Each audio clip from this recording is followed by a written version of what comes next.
এই ভিডিওতে আমরা মূলত এই সামের এখানে বিভিন্ন অপশন আছে, সাম, অ্যাভারেজ, কাউন্ট, ম্যাক্সিমাম, মিনিমাম, এগুলো দেখব।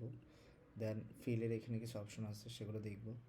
দেন এখানে clear content, clear format, clear all, then sort and filter, then find and replace. এই পার্টটা মূলত এই ভিডিওতে কভার করার ট্রাই করব।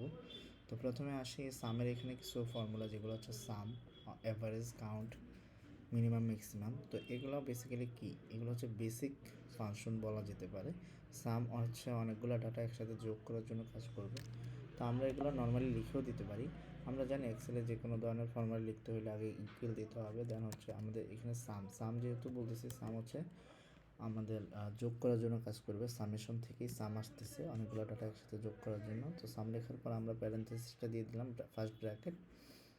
দেন হচ্ছে আমাদের রেঞ্জটা দিতে হবে। আমাদের এখানে রেঞ্জ হচ্ছে E2 থেকে শুরু করে E13 পর্যন্ত হচ্ছে 30 পর্যন্ত হচ্ছে আমাদের ভ্যালুটা আছে। তার মানে আমাদের লাস্ট যেই রেঞ্জটা শুরু E2 থেকে শুরু, E30 থেকেই হচ্ছে শেষ। ঠিক আছে? তো আমাদের ওই রেঞ্জটা কিন্তু আমরা দিয়ে দিছি। এখন ওকে দিলেই দেখা যাবে এই ডাটাগুলোর যোগফল চলে আসছে। আমরা চাইলে এটা লিখেও দিতে পারতাম, আরেকটু সাম ব্র্যাকেট E2,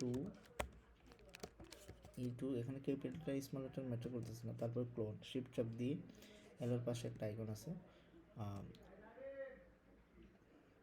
বাটন আছে, সেটাতে ক্লিক করতে হবে শিফট চাপ দিয়ে। দেন ক্লোনটা দেওয়ার পর আমাদের কী করতে হবে, E30 লিখে দেওয়ার পর ওই রেঞ্জটা নিয়ে নেবে, এন্টার। সেম আনসারই আসবে। তারপর এই আনসারটা বা এই ফর্মুলাটা আমরা হচ্ছে কপি করে দিলাম। কপি করে হচ্ছে কোনায় রেখে প্লাসের মতো যে আইকন, ডক্টর সিম্বল, সেই ডক্টর সিম্বলে ক্লিক করে আমরা হচ্ছে রাইট দিকে মুভ করলে পরে হচ্ছে আমাদের এই ফর্মুলাটা কপি হয়ে যাবে। অর্থাৎ বাকি যে কলামগুলো আছে প্রফিট অ্যান্ড কস্টের জন্য, সেটা কিন্তু অলরেডি কপি হয়ে গেছে। এটা হচ্ছে টোটাল প্রফিটের পরিমাণ, টোটাল কস্টের পরিমাণ, সেটা দেওয়া আছে। তো আমরা যদি এই জিনিসগুলোই যদি এখান থেকে বের করি, তাহলে দেখা যাবে সাম লিখলেই চলে আসবে। আমরা যদি ডিরেক্টলি লিখি, সাম লেখার সাথে সাথে দেখা যাবে সে একটা রেঞ্জ নেবে। রেঞ্জটা যদি ঠিক থাকে তাহলে ওকে দিয়ে দেবে। রেঞ্জ যেহেতু ঠিক ছিল, ওকে দিলেই হয়ে যাবে। দেন হচ্ছে কপি করে দিলাম। সেই সেম জিনিসগুলোই হচ্ছে অ্যাভারেজ হচ্ছে গড় বের করার জন্য, অর্থাৎ অ্যাভারেজে কত সেল করলাম, অ্যাভারেজে কত প্রফিট হইলো, অ্যাভারেজে কত কস্টিং হইলো, সে কস্টিং সেটা বের করা যাবে। তারপর হচ্ছে কাউন্ট বেসিক্যালি হচ্ছে নাম্বার, কতগুলা রেসপন্ডেন্ট অথবা কতগুলা সেলের ডাটা আছে এখানে, সেগুলো বের করা যাবে। ম্যাক্সিমাম সর্বোচ্চ কত টাকা সেল করলাম অথবা সর্বনিম্ন কত টাকা সেল করলাম, সেটা হচ্ছে মিনিমাম দিয়ে বের করা যাবে। তো আমি জাস্ট একটা সিম্পলি দেখাই দিই। আমরা যদি অ্যাভারেজ বের করতে চাই, অ্যাভারেজের ফর্মুলা লিখে দিলেও হয়, এভাবে ধরে টান দিয়ে দিতে পারি, ব্র্যাকেট ক্লোজ, এন্টার। তারপর এদিকে কপি করে ফেললাম, এটা হচ্ছে অ্যাভারেজ। তারপর হচ্ছে কাউন্ট বেসিক্যালি হচ্ছে টেক্সটের উপর নাম্বারের উপর বেস করে সে কাউন্ট করতে পারবে। সরি, আমাদের একটা ভুল হয়েছে। কাউন্ট ব্র্যাকেট, দেন হচ্ছে রেঞ্জটা দিতে হবে।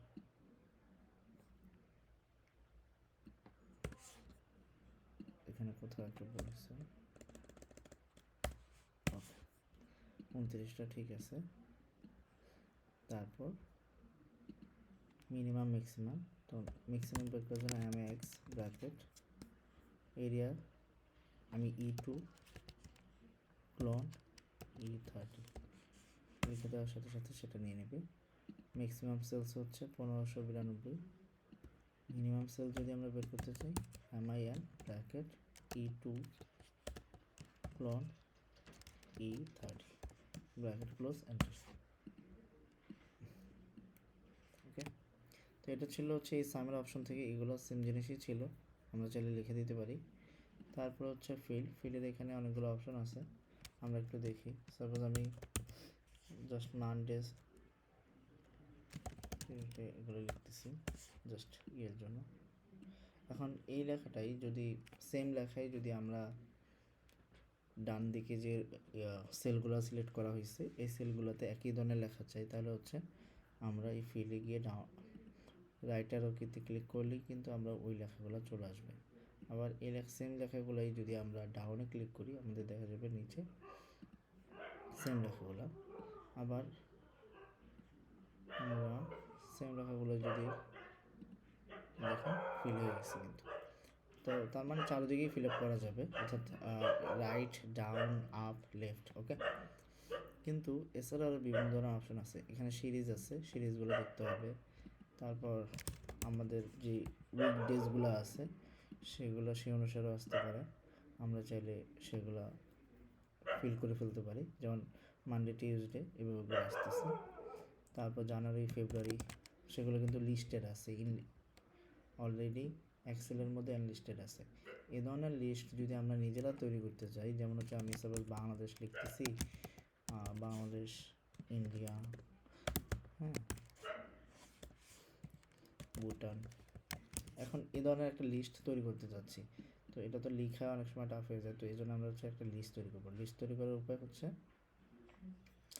আমরা এখানে এক্সেল অপশনে যাব। আমাদের যদি আমি এখানে ম্যাক ইউজ করতেছি এই জন্য আমাদের এক্সেলের ডিরেক্টলি অপশন থেকে প্রেফারেন্সে যেতে হবে, সেখান থেকে কাস্টম লিস্ট থেকে আমাদের এখানে একটা লিস্ট তৈরি করতে হবে, বাংলাদেশ, ইন্ডিয়া। আমি অলরেডি একটা তৈরি করছি, আমি যদি চাই ওইটা ইউজ করতে পারি, যেমন বাংলাদেশ, ইন্ডিয়া, ভুটান, নেপাল এটা দেওয়া আছে, আমি চাইলে এটা ইউজ করতে পারি। তো এভাবে করে লিখে দেন হচ্ছে চলে আসবে।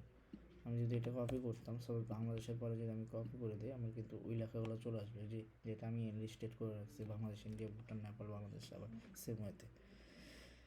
তারপর আমরা যদি এখানে সিরিজ আকারে তৈরি করতে চাই, সিরিজ বলতে এখানে সাপোজ আমাদের কোনো সিরিয়াল নাম্বার অ্যাড করতে হবে, তাহলে 1 2 3 এটা তো স্বাভাবিকভাবে আমরা করি, রাইট?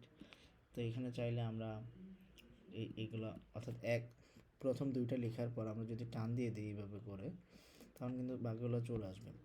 এখন নাম্বারের ক্ষেত্রে এখানের ক্ষেত্রে আর কী কী অপশন আছে, যেমন হচ্ছে ধরেন আমরা যদি 1-এর পরে 3 লিখি, তাহলে দেখা যাবে যে এটাই যদি কপি করি তাহলে দেখা যাবে শুধু বিজোড় সংখ্যাগুলো চলে আসতেছে এভাবে করে। আর 1-এর পরে 4 লিখলাম, 4 লেখার সাথে সাথে যে 1 থেকে 4-এর ডিস্টেন্স তো ডিফারেন্স হচ্ছে 3, তাই না? 3 করে চলে আসবে বাকিগুলো, অর্থাৎ যতটুকু প্রয়োজন হয় আমি ততটুকু সিলেক্ট করতে পারি। এটা হচ্ছে একটা সিরিজ তৈরি করলাম। এখানে আরও সিরিজ আছে, তো সিরিজ চাইলে আমরা নিজেরা আরও তৈরি করতে পারি। চাইলে সাপোজ 1 লিখলাম, লেখার পর আমরা এখানে সিরিজে যাব, আমাদের স্টপ ভ্যালু কিন্তু আমাদের চাইলে ফিক্সড করে দিতে পারি। সাপোজ আমি 100 পর্যন্ত ফিক্সড করে রাখবো, তাহলে স্টেপ ভ্যালু কত, তার মানে 1 2 এভাবে করে হবে নাকি 1 3 এভাবে করে। যদি স্টেপ ভ্যালু বাড়ে তাহলে আমাদের বাড়াই দিতে হবে, অর্থাৎ 2 3 যতটুকু প্রয়োজন হয়। তারপর এটা কি রোতে আসবে নাকি কলামে আসবে, তো এই যে কিউ কলামে কিন্তু আমি চাচ্ছি, তাহলে এখানে শুধু কিউ কলামই হবে। কিন্তু রোজে দিলে দেখা যাবে যে ওই যত নম্বর 4 নম্বর রোতে এইদিকে হয়ে যাবে, এই পাশে তো আমার প্রয়োজন নেই, আমাদের শুধু ওই কলামটাতে প্রয়োজন। আমি 1 থেকে শুরু করে 100 পর্যন্ত, দেখেন 100 পর্যন্ত হয়ে গেছে। এটা স্বাভাবিকভাবে আমার হচ্ছে প্রথম কলামটাতে স্বাভাবিকভাবে কাজে লাগে, সিরিয়ালের জন্য কাজে লাগতে পারে। ঠিক আছে, 1 লেখার পর দেখা যাবে যে আমাদের সেটা করা যেতে পারে। ঠিক আছে, কলামসে ক্লিক করবো, স্টেপ ভ্যালু 100 দিয়ে দিলাম, বা 10 দিয়ে দিলাম, বা 30 দিয়ে দিলাম, যতটুকুই দিই ততটুকু পর্যন্ত সে নিয়ে নেবে, স্টেপ ভ্যালু 1 করে নিয়ে নেবে। ওকে,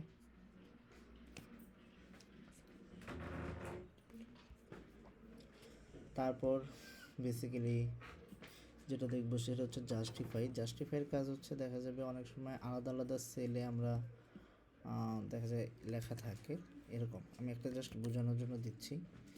আমি যাচ্ছি এই 3টা যে টেক্সট আছে এই 3টা টেক্সট মিলে একটা সেলের মধ্যে চলে আসবে, সেটা উপরের সেলটাতে, এটাকে বলা হয় জাস্টিফাইতে ক্লিক করার সাথে সাথে এটা কিন্তু একসাথে হয়ে গেছে, এটাকে হচ্ছে জাস্টিফাই বলা হচ্ছে। তারপরে যেটা আছে ফ্ল্যাশ ফিল, হ্যাঁ, ফ্ল্যাশ ফিল খুবই গুরুত্বপূর্ণ একটা বিষয়। এখানে আমরা হচ্ছে একটা স্পেসিফিক প্যাটার্ন ফলো করি, যেমন হচ্ছে এইখানে আমরা যদি দেখি এখানে একটা ফ্ল্যাশ ফিল ইউজ করা হয়েছে। ফ্ল্যাশ ফিল আমি সাপোজ কোড নামে একটা কলাম তৈরি করলাম, এখানে ফ্ল্যাশ ফিলটা এরকম হবে, একটা নির্দিষ্ট প্যাটার্ন যেটার উপর বেস করে হবে ঠিক সেটা কিন্তু পাশাপাশি রাখতে হবে কলামটাকে। আমরা এর আগের যে কলামটা প্রোডাক্টের আইডি যে কলামটা, এখানে একটা ফ্ল্যাশ ফিল করতে চাচ্ছি সেটা হচ্ছে FUR, অর্থাৎ প্রথম 3টা টেক্সট লেটার যেটা বলবো এই লেটারটা আমাকে ফ্ল্যাশ ফিল করে ফেলতে হবে, অর্থাৎ প্রতিটার জন্য আলাদা আলাদা করে যেটা হওয়ার কথা ছিল আমার প্রত্যেকটা আলাদা আলাদা করে লেখার কোনো প্রয়োজন নেই। আমি যদি এখানে গিয়ে একটা লেখার পর আমি যদি ফ্ল্যাশ ফিলে ক্লিক করে দিই তাহলে দেখা যাবে যে এটা কিন্তু প্রতিটা লেখার জন্য হয়ে গেছে, আমার আর বারবার লেখার কোনো প্রয়োজন নেই। এইভাবে অনেক ইজি করা যায় লেখাগুলোতে। এরপরে যেটা আছে ক্লিয়ার অল, মানে হচ্ছে সব লেখাগুলো যদি আমি ডিলিট করে দিতে চাই। ক্লিয়ার ফরম্যাট, যদি কোনো ফরম্যাটে রাখতাম তাহলে সেই ফরম্যাটটা ডিলিট করা যেত, ঠিক আছে। তারপরে এখানে হচ্ছে sort and filter. Sort basically দুইভাবে করা যাচ্ছে এখানে স্বাভাবিকভাবেই, যে সর্ট হচ্ছে A to Z, Z to A। যদি আমি কোনো টেক্সটের উপর বেস করে সর্টিংটা করতে চাই তাহলে A to Z, Z to A, অর্থাৎ A দিয়ে যেটা শুরু হবে সেটা সবার আগে আসবে, তারপরে B, তারপরে C, এভাবে করে এটা হলো A to Z। R Z to A মানে হচ্ছে সবার শেষটা আগে আসবে, মানে যেটা Z দিয়ে শুরু হবে সেটা আগে আসবে, তারপরে জেটার আগে যেটা আছে Y, তারপরে X, এভাবে করে আসবে। তো এছাড়াও কাস্টম সর্টিং আছে যেখানে হচ্ছে মাল্টিপল ক্রাইটেরিয়ার উপর বেস করে আমরা চাইলে সর্টিং করতে পারি, ঠিক আছে। তো ওইটা আমরা হচ্ছে অ্যাডভান্স সর্টিং যেটা আছে, সর্টিং অ্যান্ড ফিল্টার, ওই অপশনে গেলে দেখবে। এখানে বেসিক জিনিসটাই দেখি। এখানে ফিল্টার আছে, ফিল্টার বেসিক্যালি হচ্ছে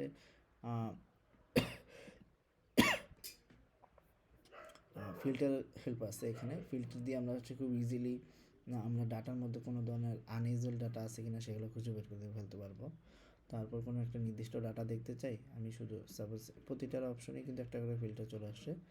আমি এখানে গিয়ে আমি সাপোজ 4টা ক্যাটাগরি বা 5টা ক্যাটাগরি আছে, আমি এখান থেকে কোন ক্যাটাগরি ডাটাটা এখন দেখতে যাচ্ছি আমি সেটাকে ক্লিক করে দিলাম, অ্যাপ্লাই ফিল্টার করে দিয়ে আমি শুধু ওই ডাটাকেই কিন্তু এখানে দেখতেছি, বাকি ডাটাগুলো কিন্তু এখানে দেখা যাচ্ছে না। তো ফিল্টার দিয়ে আরও বেশি কনভিনিয়েন্ট করা যায়। দেখা যায় আমাদের যেটা প্রয়োজন, যখন যেটা প্রয়োজন সেই ডাটাগুলোকে দেখা যায়। কোনো আনইউজুয়াল ডাটা থাকে, কোনো ব্ল্যাঙ্ক ডাটা থাকে আছে কি না সেগুলোকে ইজিলি দেখা যায়। নট অ্যাভেলেবল ডাটা আছে কি না, এনে লেখা আছে কি না, নাল আছে কি না, হ্যাশট্যাগ ইনভ্যালিড, এরকম কোনো আনইউজুয়াল টেক্সট আছে কিনা লেখার মধ্যে, সেগুলো কিন্তু আমরা চাইলে প্রতিটা কলামের এই ফিল্টার অপশনটাতে ক্লিক করে করে আমরা চাইলে ইজিলি দেখতে পারি যে এখানের মধ্যে কোনো ধরনের আনইউজুয়াল ডাটা আছে কিনা। তারপর হচ্ছে ফাইন্ড রিপ্লেস। ফাইন্ডে তো হচ্ছে খুঁজে বের করার জন্য, রিপ্লেস মানে কোনো একটা লেখার পরিবর্তে অন্য একটা লেখা বসানো যেতে পারে। তারপর হচ্ছে গো টু, দেখা যাবে কোনো স্পেসিফিক সেলে যেতে হলে আমাদের গো টুতে ক্লিক করতে হয়, ঠিক আছে। তো এগুলো হচ্ছে বেসিক জিনিস। রিপ্লেসের কাজ আছে, অনেক সময় দেখা যায় যে আমাদের একটা টেক্সটের পরিবর্তে আমি অন্য কোনো টেক্সট বসাতে চাই। সাপোজ আমি এখানে একটু দেখি, একটা রিপ্লেসের কাজ করে দেখাই যে রিপ্লেস দিয়ে কীভাবে হেল্প করা যায়। আমি এখানে কিছু রিপ্লেস করে দিতে চাই। রিপ্লেস বলতে সাপোজ আমি বুককেজের যেই লেখাটা আছে সেটার পরিবর্তে আমি লিখতে চাই, যদি কোথাও বুককেজ খুঁজে পাই তাহলে সেটা লেখাটা চেঞ্জ হয়ে 1 হয়ে যাবে। কথার কথা আমি জাস্ট বোঝার জন্য বলতেছি আর কি, রিপ্লেসে কীভাবে কাজ করে।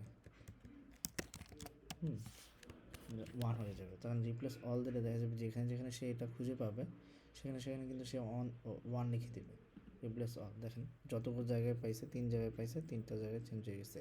আমি ফোনকে কোড করতে চাচ্ছি 2 দিয়ে, ফোন পাইলে 2, ফোনস পাইলে 2, তাহলে আমি 2 লিখে দিলাম। এখন রিপ্লেস অল দিলে দেখা যাবে যেখানে যেখানে ফোন পাওয়া গেছে সেখানে সেখানে 2 চলে আসছে। আমি যদি স্টোরেজের পরিবর্তে আমি লিখতে চাচ্ছি 3, 3 হবে, তাহলে হচ্ছে 3, এভাবে করে রিপ্লেস করে দিতে পারি ইজিলি। তো আমার ওই লেখায় গিয়ে খুঁজে বের করার কোনো প্রয়োজন নেই, আমি জাস্ট ওই কলামটা সিলেক্ট করে দিয়ে দেন কোন লেখার পরিবর্তে কোন লেখাটা লিখতে চাই সেটা কিন্তু আমি চাইলে ইজিলি রিপ্লেস করে ফেলতে পারি। তো এতটাই ছিল এই ভিডিওতে। ইনশাল্লাহ এর পরের ভিডিওতে আমরা ইনসার্ট নিয়ে কাজ করবো। এখানে খুবই গুরুত্বপূর্ণ একটা বিষয় পিভট টেবিল, সেটা দেখতেই হবে, ঠিক আছে। আমার মনে হয় এই ভিডিওগুলো যারা বেসিক থেকে অ্যাডভান্স শিখতে চায় তাদের জন্য এই ভিডিওগুলো হেল্পফুল হবে। যারা আগে থেকে মোটামুটি জানে তাদের জন্য এগুলো না আসলে, ঠিক আছে। Thank you.